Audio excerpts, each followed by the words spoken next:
what's up, man? Right. How's it going? It's okay, yeah. Good. So you liking this trip so far? Yeah, it's good. Awesome. What do you like about it so far? Well, there's a lot of different things happening, so it's good to see a mix of, sharing the gospel and a mix of teaching and a mix of mentoring and being mentored and all. So, How has God impacted you on this trip? just, through seeing what other people have done and, being a leader yourself, it's good to really see just how everything connects and how you can apply the gospel in your life, and not learning just to speak it when you're supposed to, not just to speak it when it's brought up, but to look for ways to do that in your general lifestyle, which is what this is Paul's really trying to instill in us. So I think it's on its way. Now, in a short version, what is the gospel? Gospel is a gift because we couldn't achieve it on our own, and we deserved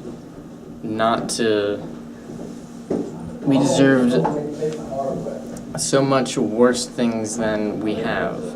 We deserved to be crucified on the cross like Jesus was, right? Mm-hmm. But somehow God looks on us, these wretches, and says, that's beautiful in my eyes because of Jesus. Because if you accept that gift of his cross, the gospel is really just a culmination of that beauty and that gift. So what do you think about the sermon, the worship, like the living dead theme? What do you think about it? It's good because it relates to us as teenagers. I know a lot of people that really are into zombies. So when you put a spin on it that we were once zombies spiritually, it can really impact people when if they haven't thought about it that way. And even though we've had two different people try to explain that theme to us, it still worked out pretty well with the connection between both of them. They understand that we were once dead and that Jesus is the one that gives us this new life.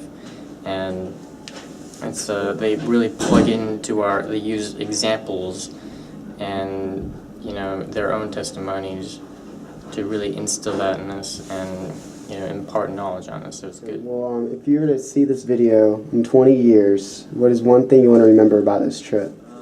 I would say to always remember that you were once dead spiritually, that you were once a spiritual slave, a spiritual zombie, and that no matter what you do, if you're a Christian, no matter what you do, you still have to remember that you were saved by Jesus. And if that's forgotten by you, then a lot of things can go wrong. So that's probably the main thing, just to always remember that this relationship with God is not an obligation by God, it's a gift from God.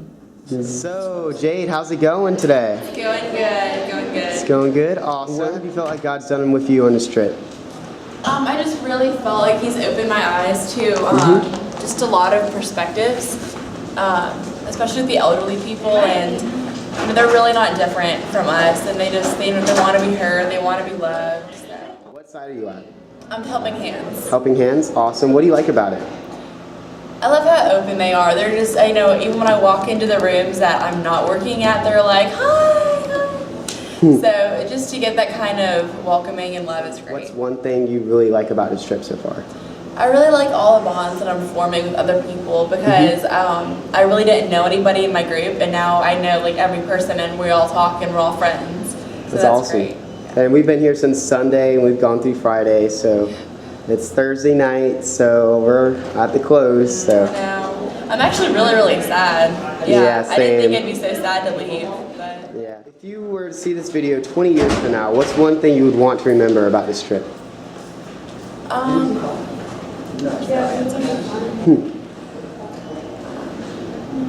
would just want to remember all the lessons that we've learned, especially the messages from all the pastors. They've just really been really relatable, and they've really kind of refreshed my faith, I guess, and just reunited like a fire in my heart. So, dude, awesome. Yeah, I love it. Well, is there any personal story you want to add Like anything personal, maybe something at the site or afternoon site or anything?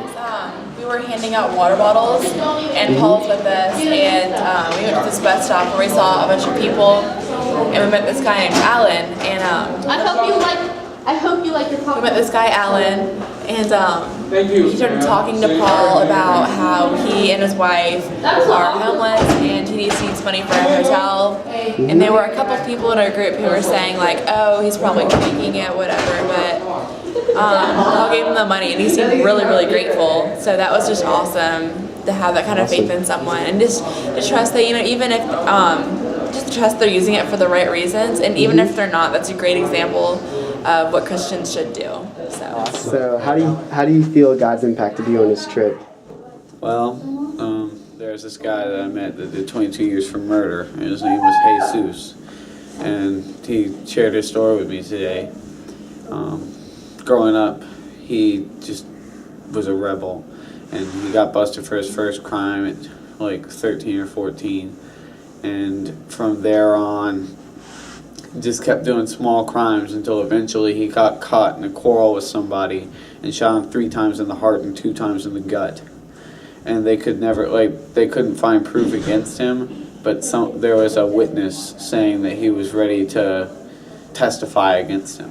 And so the judge said, the judge said, okay, you're going to be looking at death by injection or life in prison. And so Jesus said, you have no proof. And the judge said, but we do have a witness who's willing to testify against you. I'm going to make you an offer. And the judge made him an offer, and the judge said, you can take this now or you can leave it, but I'm willing to give you 20 years in prison if you just confess it. If you confess that you murdered this guy, you'll do 20 and then get out. But if you don't confess it, this witness will come in, testify against you, and you'll be facing life in prison or death by injection. So he took the 20 years, and he was in prison up from 70-something in the year 2000. And he got 2 years added because something happened in the jail. He didn't elaborate. And from there, he found Christ after that and began to live for Christ, but he was still in his old lifestyle. And one of his friends ended up robbing a bank, I don't remember if it was a bank, it was first-degree robbery. And they were going to arrest him, so Jesus said, hey, I'm going to take the fall for this, even though he didn't do it. So he took the fall for his friend and he was facing 15 years in prison, but they shortened it to 7.5 years. And he was in prison from 2003 to 2010. And after that, he's been homeless. He's been diagnosed with lung cancer, diabetes, high blood pressure, high cholesterol levels, 3 other diseases I can't even remember. And he's on all kinds of medications, and he has to breathe through a respiration machine. And you have to plug that into the wall and do it for 20 minutes, but he's homeless. So he can't hardly ever find anywhere to plug it in and do it. So he's not doing that as much as he should, and he's just been very sick. And I talked to him today, and what he had to say about that, because I said, that must be very, very hard. I can't even imagine. He said, yes, but Christ calls us to endure through trials and tribulations and to seek his name and his glory, and he's the only reason I get up in the morning.